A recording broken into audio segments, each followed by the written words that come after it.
क्या नाम है आपका? वेद प्रकाश त्रिवेदी। क्या हुआ है आपके साथ? मैं भाई साहब अपनी दुकान से आ रहा था 30 तारीख को।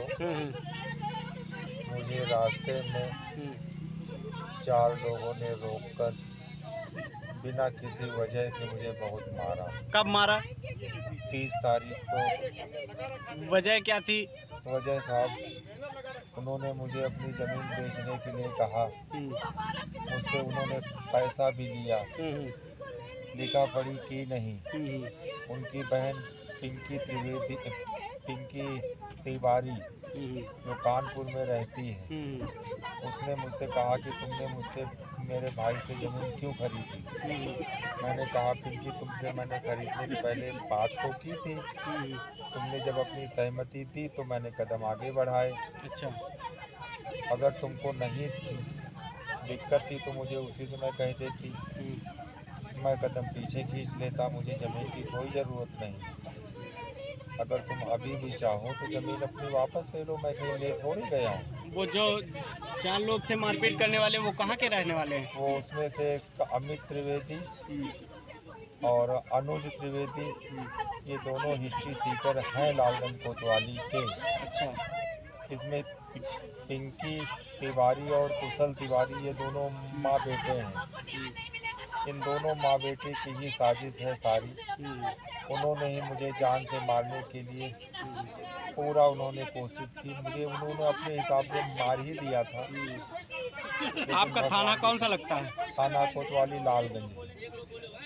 प्रार्थना पत्र कप्तान साहब को दिया था? प्रार्थना पत्र मैंने 30 तारीख की सुबह ही दिया।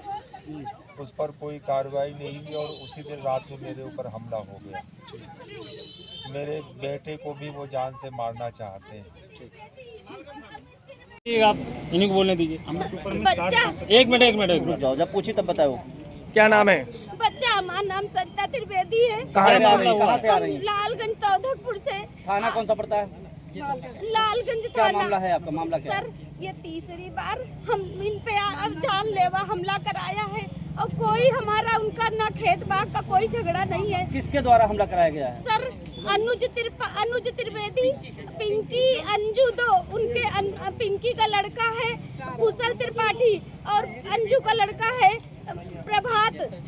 दो लोग का पहचाने नहीं और एक है अनुज त्रिवेदी और लालगंज की पुलिस ने क्या कार्रवाई की? कुशल त्रिपाठी। लालगंज की पुलिस थाने गई लालगंज की थी? पुलिस कुछ सही से कर नहीं रही। बच्चा, हमारी दुकान में ताला लगा। बच्चा, हम गरीब आदमी, हम ये देखो जान कुल्हरी, सरिया, हाकी और लाठी सर उससे मारा है अकेले रात को। बच्चा, किस बात को लेकर के विवाद हुआ था? विवाद किस बात का? पीने के लिए मांग रहा था। पैसे 2000 मांग रहे थे ये, और वो इन्होंने कहा कि बच्चा, हमारी इतनी इनकम नहीं, हमारी दुकान रोज कभी बिका कभी नहीं बिका, हम तुमको रोज काहे को देंगे पैसे।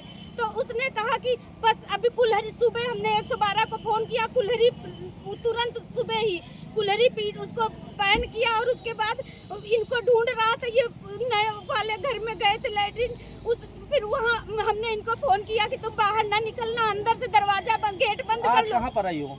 सर, हम SP ऑफिस आई हूँ। एप्लीकेशन दिया साहब को? हाँ, दिया बच्चा। क्या आश्वासन मिला? क्या कहा साहब ने? सर, सर, इनको यहाँ खड़े भी नहीं होने दे रहे थे। घर जाओ सर, हम उस घरौंदे में डर के यहाँ SP ऑफिस में नहीं खड़े होने दे रहे थे? नहीं, मतलब अभी निकले SP ऑफिस से तो जाओ घर। सर, हम घर नहीं जाएंगे। घटना कब की है? घटना 30 तारीख की 8 बजे रात को है, शुक्रवार के दिन। और बच्चा कहाँ से आ रही है? मैं लालगंज से आ रही हूँ, आदर्श नगर लालगंज से आ रही हूँ सर। थाना कौन सा पड़ता है? थाना हमारा लालगंज है सर। क्या मामला क्या है आपका? मामला सर, हमारे भाई के साथ जानलेवा हमला हुआ है सर। कोई विवाद ऐसा नहीं था सर जी, केवल विवाद वो इसमें किया, इसका अमित जो इसमें किया है, वो डेली पैसा मांगता था इससे, दुकान तक जाता था कि मैं पैसे दो। जिस दिन उन्होंने पैसे देने से मना कर दिया, कुल्हाड़ी लेकर इनको मारने के लिए सुबह से इनके पीछे घूम रहा था। फिर इन्होंने 112 नंबर डायल बुलाया।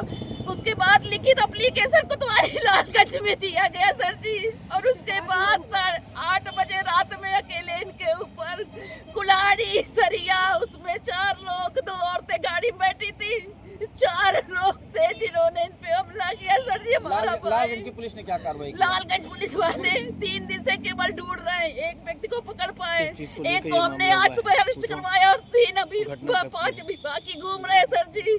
हमें न्याय चाहिए सर जी। आज हम एसपी ऑफिस में आए अपने भाई को लेकर के, हम 7 बहने, हमारा अकेला भाई, हमारा 96 साल का पिताजी है। साहब ने क्या आश्वासन दिया? साहब ने आश्वासन दिया कि आप लोग चाहिए हम सिक्योरिटी देंगे।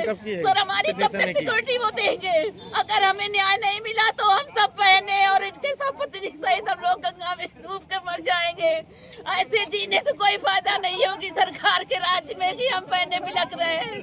भाई ने घर छोड़ दिया, दुकानें छोड़ दी, हमने अपने बच्चों को पालने के लिए अब छोटी सी नौकरी कर रहे थे सर।